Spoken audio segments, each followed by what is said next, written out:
दोस्तों, प्रख्यात पर्यावरणविद सुंदरलाल बहुगुणा नहीं रहे। कोरोना के चलते उनका निधन हो गया है। 94 वर्ष के थे वो, और आप सभी उनको एक प्रख्यात पर्यावरणविद के रूप में जानते हैं। आइए उनके बारे में कुछ और बातें जानें। तो सबसे पहले उनके पर्यावरण क्षेत्र में उन्होंने क्या क्या कार्य किया है इस बारे में देखें। तो उनका जन्म जो है टिहरी में हुआ था, उत्तराखंड में। आज का उत्तराखंड, उस समय का उत्तर प्रदेश। और टिहरी क्षेत्र को इन्होंने अपना पूरा कार्य क्षेत्र बनाया। आपको याद होगा चिपको आंदोलन, जो कि उत्तराखंड के चमोली ज़िले के रैनी गांव में शुरू हुआ था, और जिसमें महिला नेत्री गौरा देवी थी। तो गौरा देवी ने नेतृत्व किया था। साथ में जो उसमें सहयोगी थे चंडी प्रसाद भट्ट और सुंदरलाल बहुगुणा।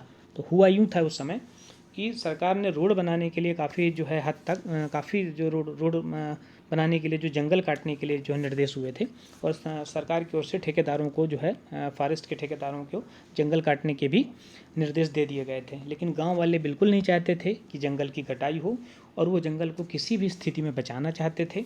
ऐसी स्थिति में जो चर्चा हुई रैनी गाँव में गौरा देवी वाली, वो जब वो जंगल ठेकेदार काटने आए तो पेड़ों से चिपक गए। इतना मतलब देखिए पेड़ों से प्रेम कि चिपक कर पेड़ों की उन्होंने रक्षा की। और इस आंदोलन को जहां गौरा देवी ने वहाँ लोकल लेवल पे किया, वहीं चंडी प्रसाद भट्ट और सुंदरलाल बहुगुणा ने इसको स्टेट लेवल पर, बाद में इंडिया लेवल पर, और ये विश्व स्तरीय आंदोलन के रूप में फिर प्रख्यात हुआ। बाद में भारत के अन्य क्षेत्रों में, चाहे मध्य क्षेत्र हो, पूर्व क्षेत्र हो या दक्षिण भारत हो, हर जगह इस प्रकार के जो आंदोलन किए वनों की रक्षा के लिए किए गए। जैसे दक्षिण भारत में या पिक्को आंदोलन के रूप में बाद में प्रचारित हुआ, और शासन तक भी इसका जो है काफ़ी जो है प्रभाव पड़ा। तो इसी को देखते हुए बाद में फिर 1980 में फॉरेस्ट कंजर्वेशन एक्ट, वन संरक्षण अधिनियम बना, और केंद्र स्तर पर केंद्र सरकार ने पर्यावरण मंत्रालय का गठन किया। साथ ही तत्कालीन प्रधानमंत्री श्रीमती इंदिरा गांधी ने 1980 में हिमालयी क्षेत्रों के वृक्षों की कटाई 15 वर्षों के लिए प्रतिबंधित किया। ये सब इन्हीं चीज़ों का असर पड़ा।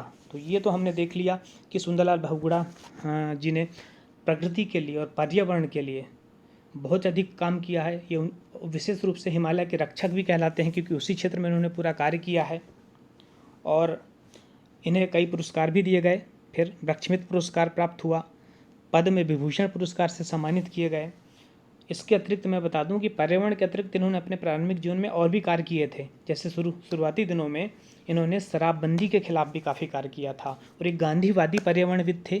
मतलब इन्होंने अपने कार्यों के लिए या सरकार पर दबाव बनाने के लिए अनशन हुआ, पद यात्राएँ हुई, ये काफ़ी अधिक मात्रा में की हैं।